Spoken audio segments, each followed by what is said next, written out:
Hey everyone. Please support what I do to help keep Greyhawk alive by subscribing to the channel.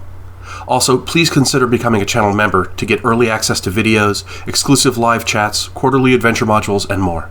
Thanks, and enjoy the show. So I'm going to keep going with the descriptions of deities of the world of Greyhawk, and we're going to have Olidammara today on Greyhawk Ragnar.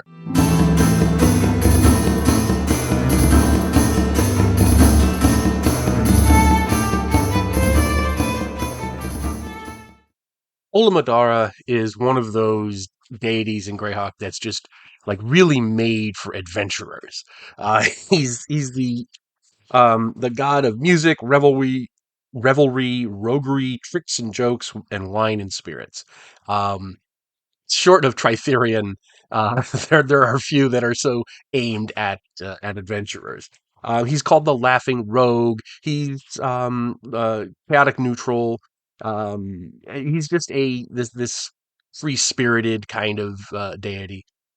Looking in the guide to the World of Greyhawk, my well loved guide without a cover. Um, he is he will disguise himself and travel through the material plane. His favorite haunts are city slums or their exact opposite, rural glens and woodlands. He will sometimes disguise himself as a tinker or peddler or a foppish wastrel, frequently as a fledgling sellsword. He can alter his appearance. He's, kind of a rogue, as the name implies. Um, he his clerics, which is one thing I really like about the gold box version of Greyhawk, is that they have, for some of the deities, some of the more common deities, they have specialty clerics. And in fact, I'm redoing a lot of specialty clerics on the blog side right now. The second article dropped a few days ago. But his clerics can hide in shadows, and they can change self, um, and a few other magical abilities and stuff like that. So they have musical abilities like a bard. So they do give some benefits, not necessarily combat related. Being able to play a mandolin isn't exactly what you'd call a buff in today's terms. But it does give a lot of flavor for the clerics. And the one thing I really really love about this is they actually give Gygax gives a sort of proto myth about Olidammara. And here it is. When Olidammara was once trapped by Zagyg, the mad archmage, forced him into a carapaced animal shape as punishment for attempting to steal Zagyg's trove. So he turned him into a tortoise or a turtle or something. Even though Olidammara escaped this fate, he retains the ability to create a horny shell on his back. Beneath this cover, the Laughing Rogue can use his spells to escape, leaving the shell to cover his getaway. It is said that he returned to loot Zagyg's treasury, employing the magical carapace to frustrate the Mad Archmage's capture. The discarded carapace remains as a hemispherical shell about 2 feet wide and 3 feet long. It welds itself to stone and must be smashed or otherwise destroyed to be removed or passed. It'll take 50 points of damage before it's destroyed. I love that. I love that they're giving a little bit of mythology, attaching mythology to the deities in the world of Greyhawk, and you can he can leave these behind. So you picture him stealing treasures from the Mad Archmage, and then like disappearing into a hole and leaving the carapace behind, and Zagyg's like hurling spells at it and can't get through it because it's the carapace that he forced him to take. It was. I love that it's got irony, it's got humor. It's just a perfect little nugget. I wish we had one of those for every one of the deities. That would have been a lot of fun.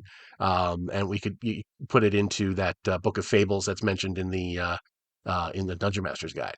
So anyway, Olidammara, it doesn't really change all that much through the editions. There's a ton of material on Olidammara in Dragon and in different books, Bastion of Faith and all those things. I can't possibly go through all of it. I do want to jump ahead though to the Living Greyhawk treatment of him in the Living Greyhawk continuity is really minor. It's just a couple of paragraphs, and they do give a little bit of what might be called theology. Uh, treat music as the art it is. Strive to be as skilled at it as your patron. Life is meant to be happy and entertaining, and the best jokes need a target to hang them on when it was your turn. Accept the laugh and appreciate the trick. Wine is one of the great joys of life, and the only thing better than making wine is drinking it. Avoid misery, temperance, and solemnity, for they are the greatest poisons to the soul. And also, it gives the domains for 3.5 here for clerics, but there's no special benefits, and I think that's the case for all of the all of the deities in the gazetteers. Like you don't get special themed benefits for being a priest of a particular deity, but you do get different domains to spells.